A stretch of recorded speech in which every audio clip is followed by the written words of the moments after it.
నేను మీకు తెలియపరిచాను కదా, ఒట్టి బ్రెడ్ తింటున్న వ్యక్తికి కాస్త బటర్, కాస్త జామ్ అందిస్తే ఎలా ఉంటుంది? అది తృప్తిగా ఉంటుంది.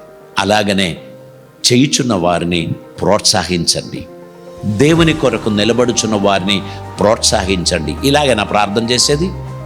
నీకేమైనా ప్రార్థన వస్తా అని చెప్పి మొదట ప్రార్థన చేయడానికి దడబడిన వ్యక్తిని కోపపడి మానిపించారనుకో, ఆయన ఎన్నడూ ప్రార్థన చేయడు.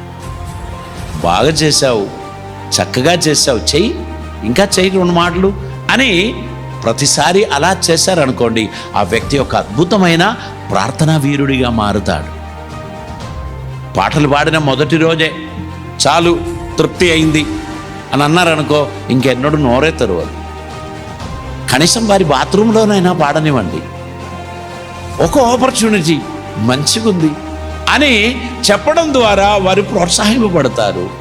అందరినీ మనము కించపరిచిన వారిగా, మనం నిరుత్సాహపరిచిన వారిగా కాకుండా వారికి ప్రోత్సాహనం అందిద్దాం. ఫస్ట్ టైం కుకింగ్ చేసినప్పుడు ఎన్ని పొరపాట్లు మీరు చేశారు?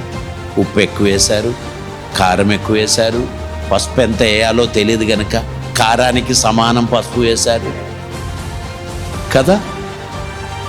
కూరకు పసుపు కాదు, అది కొంచెం సరిపోతుందని తెలిసి వచ్చేటప్పటికి 3 సార్లు పాడు చేసిన తర్వాతనే. గరం మసాలా ఎంత వేయాలి? 1 పించ్ వేయాలి, అదొక స్పూన్ వేసా. తింటున్నవారు దగ్గుతూనే ఉన్నారు, లోపలికి దాని ఘాటు పోతూనే ఉంది. ఎన్ని మిస్టేక్స్ మనం చేయలేదు, కానీ ఇప్పుడు మీరు సూపర్ చెఫ్గా మారారు. ఇప్పుడు మీరు అద్భుతమైన కుకింగ్ చేస్తున్నారు. మీ భోజనం మనుషులకు ఎంతో ఇష్టంగా ఉంది.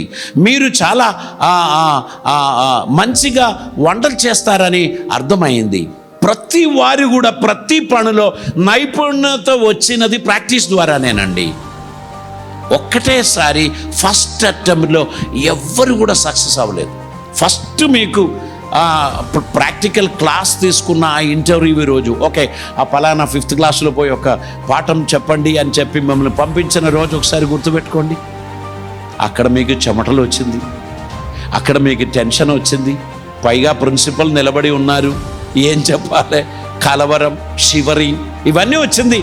కానీ ఇప్పుడు 5th క్లాసే కాదు 10th క్లాస్లో కూడా మీరు చెప్పగలుగుతారు. ఎందుకని?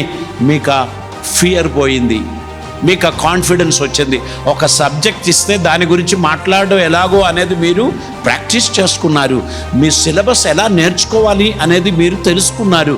మీరు కాన్ఫిడెంట్గా ఇప్పుడు మీరు మాట్లాడుతున్నారు. పాటలు పాడేవారు కూడా గమ్మకాలు తీసి చాలా శృతి మధురంగా పాడినది ఫస్ట్ సాంగ్ కాదు. చాలాసార్లు చాలే అని చెప్పి కూర్చోపెట్టిన వారే పాటల రంగంలో అద్భుతమైన గాయకులుగా తయారయ్యారు. అందరికీ ప్రాక్టీస్ అవసరం, అందరికీ ప్రోత్సాహనం అవసరం, అందరికీ ఎంకరేజ్మెంట్ అవసరం. అందరూ బాగు చేస్తారు. కొందరు పాడు చేసి తర్వాతనే బాగు చేస్తారు. ఈ పాడు చేసే వారి చేతిలో విలువైన కెమెరా లాంటిది ఇచ్చారనుకోండి, అది కింద పడేసి పాడు చేస్తే 4 లక్షలు 5 లక్షలే పోతుంది. సో వాళ్ళకు మనం మొదట ఏమిస్తాం? చిన్న చిన్న పరికరాలు ఇచ్చి దీన్ని ఆపరేట్ చేయండి, దీన్ని ఆపరేట్ చేయండి. అంత చిన్నది నేను ఎందుకు చేస్తా? నా సైజు చూస్తే నేను ఇదే చేస్తా. నీ సైజు కాదు ఇక్కడ ముఖ్యం, నీ ఎక్స్పీరియన్సే ముఖ్యం. ఎక్స్పీరియన్స్ వచ్చేంత వరకు నీవు ఇది చేయమంటే అది నాకు చిన్న చూపు, అవి నేను చేయను, నేను ఇవైతేనే చేస్తాను అని అనుకుంటే అది కుదరదు. అందుకే స్టార్టింగ్ ఎవరైనా మెయింటెనెన్స్ టీంలో వస్తే వారికి ఏం చెప్తాం తెలుసా?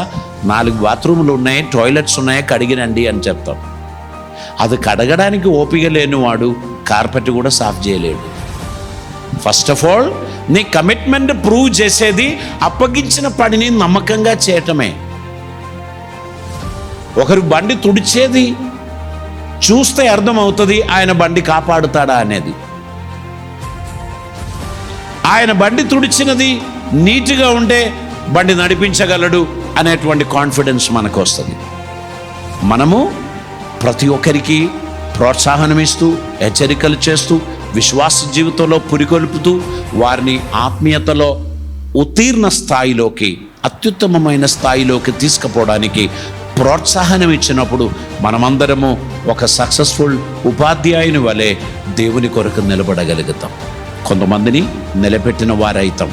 ఫలానా అన్నను బట్టి, ఫలానా అక్కను బట్టి, ఫలానా అంకుల్ని బట్టి, ఫలానా ఆంటీని బట్టి నేను ధైర్యంగా దేవుని కొరకు నిలబడగలిగాను. నేను చాలాసార్లు పడిపోయాను, వారు నన్ను ఆదుకున్నారు. నన్ను వారు తిట్టి ఎల్లగొట్టలేదు, వారు నాకు ఒక ఆపర్చునిటీ ఇచ్చారు, వారు నన్ను మరలా నిలబెట్టారు అని మన గురించి వారి జ్ఞాపకం చేసుకుంటారు. కనుక సమాజమును పురికొల్పడానికి, సంఘమును ప్రోత్సహించడానికి, దేవుడు మనల్ని పెట్టిన ప్రతి స్థానంలో ఇతరులకు ప్రోత్సాహనకరంగా ఉండడానికి మన జీవితాన్ని ప్రభు సన్నిధిలో సమర్పిద్దాం.